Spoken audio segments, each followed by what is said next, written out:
Hello everyone, कैसे हैं आप सब लोग। आशा करता हूँ आप लोग बहुत अच्छे हैं और आप लोगों का प्रिपरेशन बहुत अच्छे से चल रहा है and you are being honest to your self. जैसे कि इस वीडियो में आप देख पा रहे हो, हम लोग कुछ नया शुरू करने वाले हैं जहाँ पे हम लोग 7 मिनट में 7 क्वेश्चन को डील करना है। अगर आपको तो कैसे आपका अप्रोच होना चाहिए एग्ज़ाम हॉल में, उसको सीखेंगे और बहुत आराम से सीखेंगे। तो और ये वीडियो डेडिकेटेड है to my idol Mahendra Singh Dhoni, जैसे कि आप देख पा रहे हैं। चलिए उनकी तरह ही ये वीडियो भी इंटरेस्टिंग होने वाला है। चलिए एक्सप्लोर करते हैं इस वीडियो को। तो इस वीडियो में जो फर्स्ट क्वेश्चन है वो एवरेज चैप्टर से उठाया गया है। बोला गया है कि average marks of 60 students in A class is 68 if the average of marks of all the boys and girls is 80 and 40 respectively, then find the difference between the number of all boys and girls in the class। आपको अगर ये question 7 minute में करना है और पर question आप 1 minute से ऊपर नहीं लगा सकते, तो आपको ये देख के ही समझ में आना चाहिए ये क्वेश्चन किस अप्रोच से करना चाहिए। ये क्वेश्चन करना चाहिए आपको एलिगेशन के कंसेप्ट से। तो बोला क्या गया है, अच्छा एलिगेशन का कंसेप्ट का मेन फंडा ये है कि दो वैल्यू रहेगा, initial and final, initial value and final value, और उसके बीच में एक लाई करेगा जनरल वैल्यू या फिर mid value.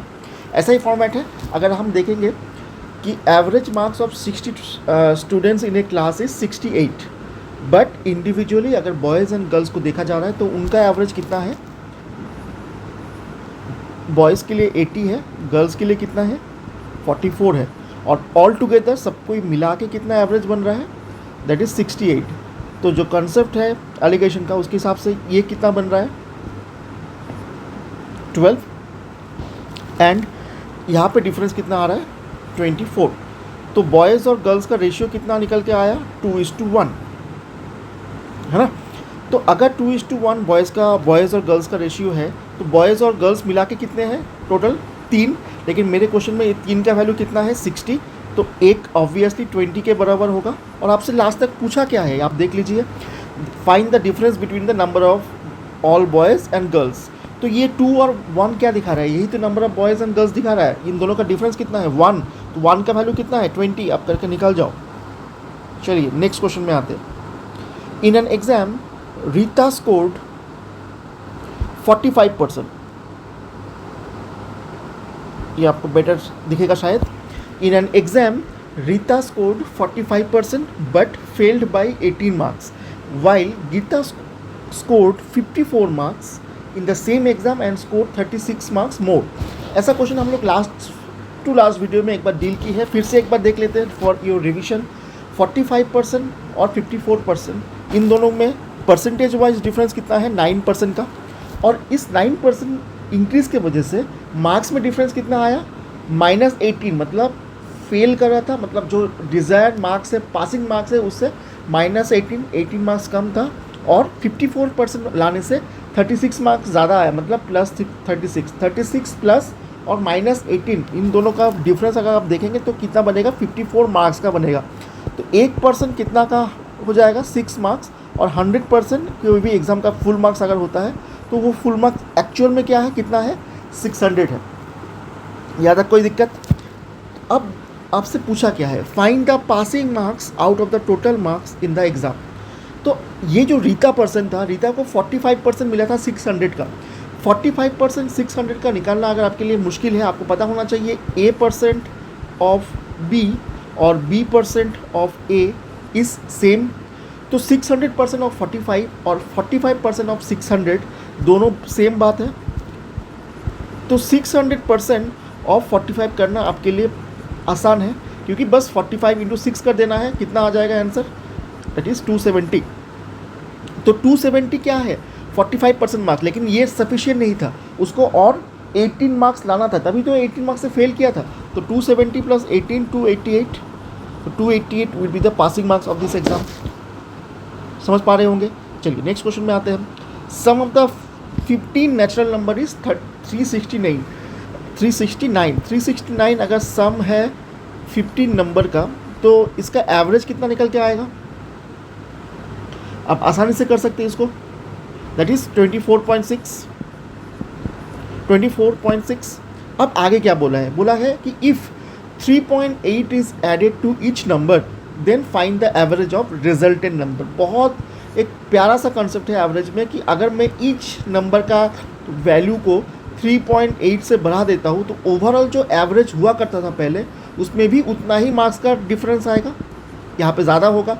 24.6 and plus 3.8, your answer will be what 28.4। उड़ा सकते हैं आप इस क्वेश्चन को। अच्छा, next question, downstream speed of A boat is 60% more than the upstream speed of the boat. अच्छा, अपस्ट्रीम और डाउनस्ट्रीम का चक्कर क्या है, अपस्ट्रीम में x माइनस वाई होता है और डाउनस्ट्रीम में x प्लस वाई होता है। ऑब्वियसली डाउनस्ट्रीम में ज़्यादा होगा स्पीड और अपस्ट्रीम में कम होगा स्पीड, है ना। तो देखिए इस क्वेश्चन में बोला गया है time taken to boat to cover 65 kilometre in still water is 2.5 hours.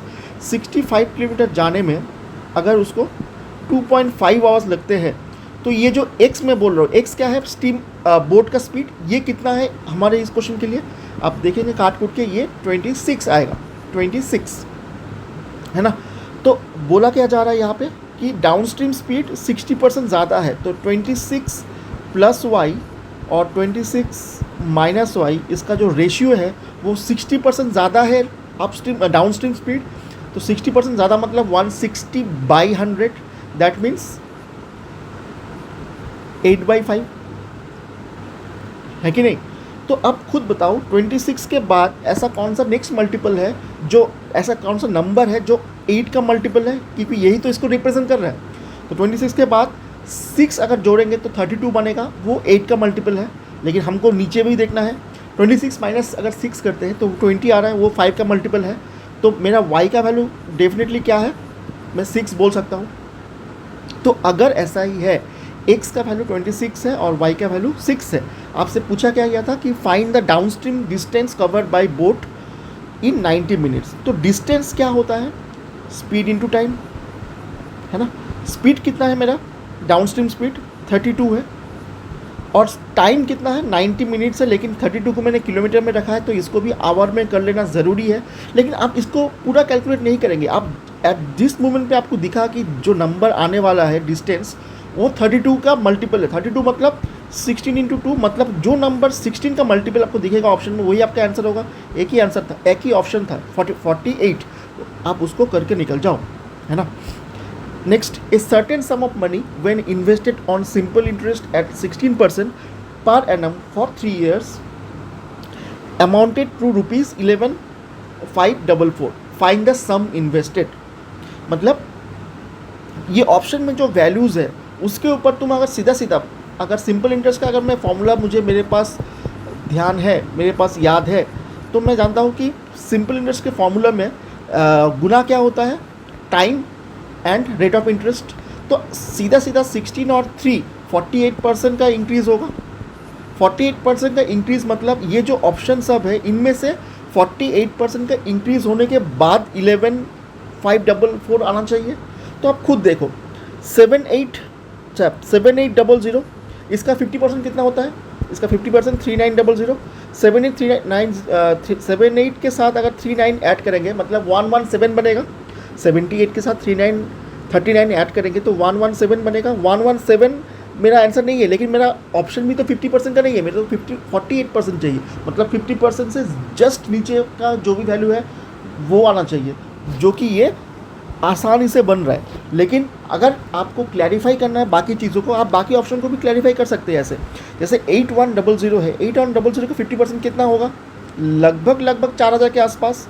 तो अगर आप 8100 के साथ 4000 ऐड करेंगे तो 12100 आएगा, लेकिन वो ज़्यादा हो गया। 8100 होने से ज़्यादा हो रहा है तो ये भी नहीं होगा, ये भी नहीं होगा, ठीक है। अब देखो 7500 का हाफ बराबर कितना होगा, 3750।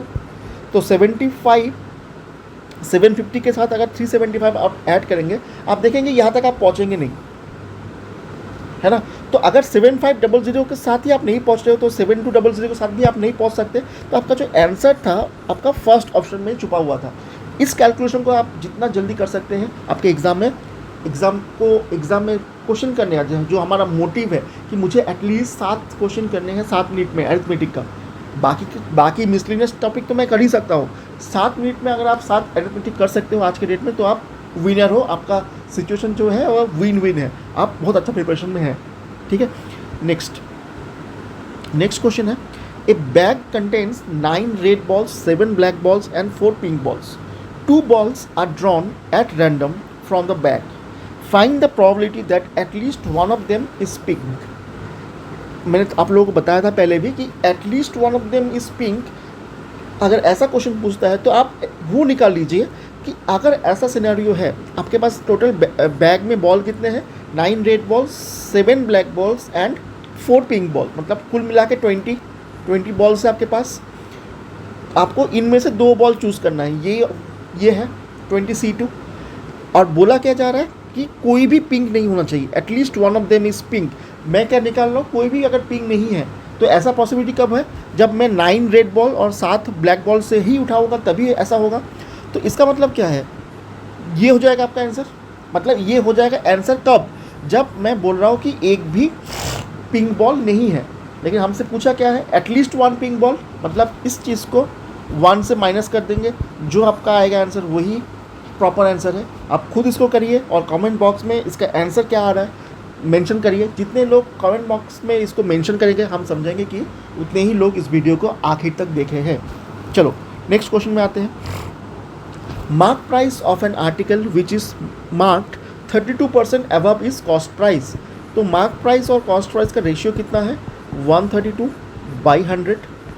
ठीक है, अच्छा आगे बढ़ लेते हैं। Article is sold at a discount of 20%, मतलब इस मार्क प्राइस के ऊपर 20% डिस्काउंट दे रहा हूँ, तो इस 132 का 10% कितना है, 13.2। 20% कितना होगा, 26.4। तो 132 से अगर मैं 26.4 माइनस कर दूंगा तो मेरा सेलिंग प्राइस आ जाएगा। तो वो सेलिंग प्राइस आ कितना रहा है फिर, 132 minus 26.4, it will give you 105.6 I guess, है ना। तो सीधा हिसाब लगाओ, 100% कॉस्ट प्राइस था, सेलिंग प्राइस इतना बन रहा है, तो प्रॉफिट कितना अर्न हुआ, 5.6% का। टिक करके चल आगे बढ़ जाओ। मैं आशा करता हूँ ये जो नया हम लोग एक इनिशिएटिव लिए है इसको आप लोग पसंद कर रहे होंगे, और आप लोग अगर ऐसे जुड़े रहेंगे हमारे साथ तो हम लोग मोटिवेटेड रहेंगे और आपके लिए ऐसे ही बहुत इंटरेस्टिंग वीडियो लेके आएंगे इन अपकमिंग डेज। चलिए, thank you for watching this video, keep sharing with it with your friends and all. Thank you. Thanks for watching.